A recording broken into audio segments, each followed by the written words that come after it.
Hi guys, welcome to Sania is on.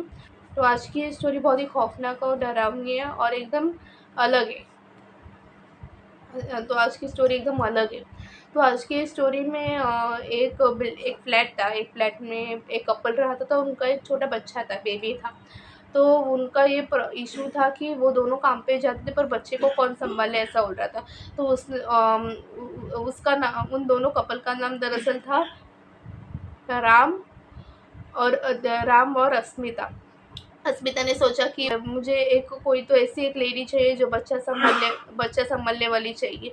तो वो अस्मिता ने अपने व्हाट्सएप ग्रुप में अपनी फ्रेंड्स को भेजा कि कोई हो तो मुझे बताओ, मुझे चाहिए ऐसी एक औरत। तो उनको तो उसे लगा कि कोई ना कोई करेगा। बहुत दिन हुए किसी ने नहीं किया। फिर उसे फ़ोन आया एक औरत का। वो उस अस्मिता ने उठाया। वो बोली, कौन कौन आप? वो बोली कि आपको बच्चा सँभालने के लिए एक औरत चाहिए ना? मैं वही हूँ, मैं आपके यहाँ काम करने के लिए आ सकती हूँ। तो वो सुन के अस्मिता बहुत खुश हुई। अस्मिता बोली, हाँ आ जाओ, सैलरी ऐसी-ऐसी है, तो तुम कल से ही आ जाओ। तो ठीक है, वो रख दी फ़ोन। तो अस्मिता सुन के खुश हो गई। तो उसने अपने पति को बताया कि देखो, बच्चा सँभालने वाली औरत एक मिल गई, अच्छा हुआ। तो हमारे इसमें तो बच्चे का ख़्याल रखने वाली एक मिल गई। तो वो भी सुन के खुश हो गया, चलो अच्छा हुआ। तो फिर क्या हुआ, अगली सुबह दूसरे दिन वो औरत आई, बच्चे का बहुत बहुत अच्छे से ख़्याल रखने लग गई। बच्चे को जो चाहिए था वो दे रही थी।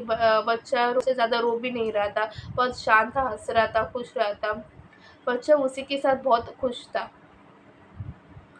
और पता नहीं कुछ दिन तो ऐसे ही बीत गए, पर पता नहीं क्या हुआ, बच्चा एकदम अलग से बिहेव करने लग गया। बच्चा, जो औरत आती है देखभाल करने के लिए, सँभालने वाली औरत, उसके पास ही जाता था। और वो अपने माँ के पास अगर जाता ना, वो रोने लग जाता था। तो अस्मिता को एकदम शॉक लगता था, ऐसे कैसे मेरा बच्चा मेरे पास आके रो क्यों रहा है और उसके पास आके क्यों शांत होता है? उसको कुछ समझ नहीं आ रहा था कि ऐसा क्यों हो रहा है। तो एक बार अस्मिता ने ऐसे देखा जस्ट कि वो औरत ऐसे बैठी थी, बेड पे बैठी थी और वो अपना वो उसके बच्चे, अस्मिता के बच्चे को एकदम प्यार से बुला रही थी वगैरह। और वो कान में बोल रही थी, धीरे से ऐसा बोल रही थी, तू मेरा बच्चा है, तू सिर्फ मेरा बच्चा है, तू मेरा है। ये सुन के अस्मिता को कुछ समझ नहीं आ रहा था, क्या बोल रही है, ऐसा क्यों बोल रही है? उसे कुछ समझ नहीं आ रहा, तो ये ऐसी क्यों कर रही है बिहेव। तो फिर उसने इतना इग्नोर नहीं किया। उसने ज़रा ये किया कि ऐसा कैसे है, क्या कर रही है मेरे बच्चे को, और ऐसा क्यों बोल रही है, तू मेरा है, तू मेरा है। और मेरा बच्चा एकदम अलग से बिहेव भी कर रहा है, क्या हो रहा है ये सब, और ये ऐसा क्यों कर रही है, इसको क्यों, क्या कर रहे हैं, वो मेरा बच्चा है, मैं उसकी माँ हूँ, तो वो क्यों बोल रही है ऐसा उसके कान में जाके।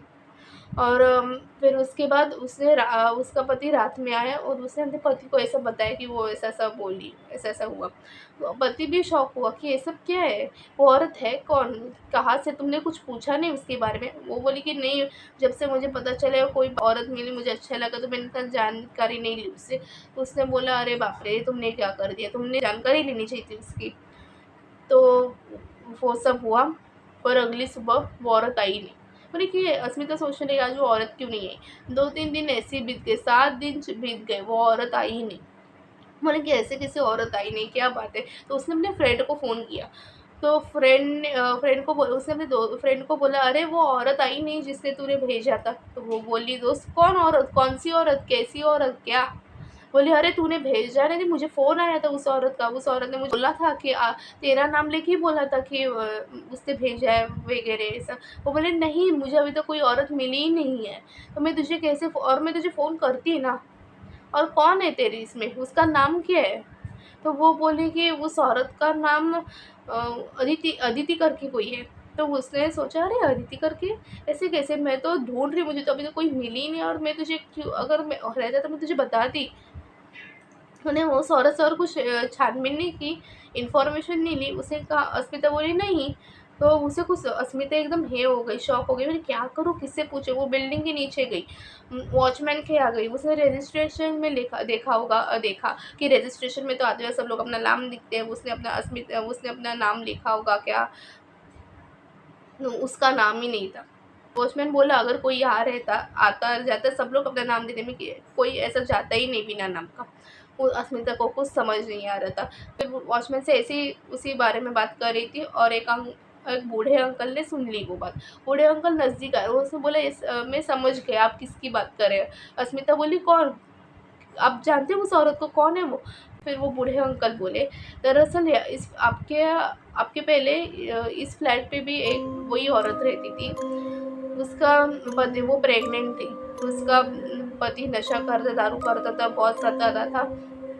उसे कुछ समझ नहीं आ रहा था, तो अकेली बच्चा सँभाल रही थी और वो माँ बन गई। प्रेग्नेंट थी, माँ बन गई बच्चे। तो फिर क्या हुआ, एक दिन वो किचन में अपना काम कर रही, तो बच्चा टेरेस में था और बच्चा बेचारा नीचे गिर गया, उसका ध्यान नहीं गया और ये सब सदमा वो बर्दाश्त नहीं कर पाई, इसलिए उसने सुसाइड कर दिया। पंखे में लटकते हुए अपनी जान दे दी। तो फिर अस्मिता और उसकी आत्मा आपके यहाँ आई है और उसकी रूह भटक रही है और वो चाहती है कि वो आप आपके बच्चे को अपना करना चाहती है, क्योंकि उसे बच्चा चाहिए था ना, इसलिए। अस्मिता सुन के शॉक हो गई। वो बोलने लगी अब मैं क्या करूँ? हे मतलब इतने दिन से एक आत्मा मेरे घर में थी और मेरे बच्चे को वो सँभाल रही थी। अस्मिता को वो सदमा बर्दाश्त ही नहीं हुआ, तो उसने वो फ्लैट ही छोड़ दिया और अगली अगले फ्लै अगली अगले रूम में अगली जगह शिफ्ट हुई। अच्छा था, बाकी उधर का कुछ नहीं था। उसने किसी को भी नहीं बुलाया। वो कैसे ना कैसे उसने ही सँभाला अपने बच्चे को। उसने ही सँभाला अपने बच्चे को। तो ये थी आज की स्टोरी। आई होप आपको पसंद आई हो। लाइक शेयर सब्सक्राइब करें, अपने दोस्तों को भेजें और मुझे कमेंट करें कैसी लगी स्टोरी। आपको कैसी चाहिए स्टोरी, किस तरह की चाहिए मुझे बताइए। आपके साथ कोई घटना घटी हो तो मुझे ईमेल आईडी मैंने डिस्क्रिप्शन में दी है, तो आप मुझे मेल करें। और ऐसी हॉरर स्टोरीज़ को सुनने के लिए सानिया ज़ोन को सब्सक्राइब करें और हाँ, कमेंट भी करें। बाय।